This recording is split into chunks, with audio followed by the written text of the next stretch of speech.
প্রতিদিন আমরা গুগল ব্যবহার করি।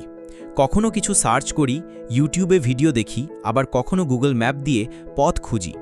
কিন্তু আমরা অনেকেই জানি না গুগল আমাদের প্রতিটি কাজ থেকে আমাদের ব্যক্তিগত তথ্য সংগ্রহ করে রাখে।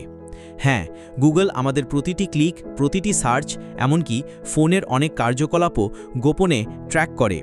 আজকের ভিডিওতে আমি আপনাদের বলবো গুগল কিভাবে আপনার তথ্য সংগ্রহ করে এবং সেই তথ্য দিয়ে কি করে। গুগলের সবচেয়ে বড় শক্তি হলো ডেটা। যখনই আপনি গুগলে কিছু সার্চ করেন, তখন আপনার সার্চ টপিক, লোকেশন এবং সময় সংরক্ষণ হয়। ইউটিউবে ভিডিও দেখলে গুগল বুঝে নেয় আপনার পছন্দের ধরন। গুগল ম্যাপ ব্যবহার করলে আপনার লাইভ লোকেশন এবং ভ্রমণের রুট রেকর্ড হয়।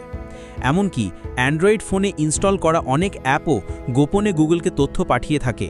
আপনার ইমেল, কন্ট্যাক্টস, এমনকি ফোনে থাকা ফটো এবং ভিডিও সম্পর্কেও গুগল অনেক কিছু জানে।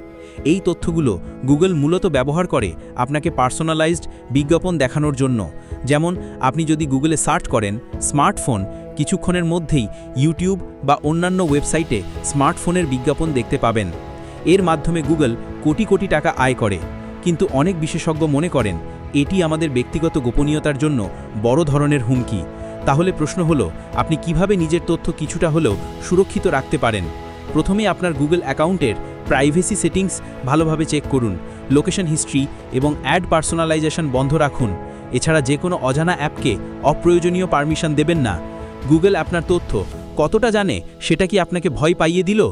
কমেন্টে আপনার মতামত জানান। আর ভিডিওটি ভালো লাগলে অবশ্যই লাইক, শেয়ার এবং সাবস্ক্রাইব করতে ভুলবেন না।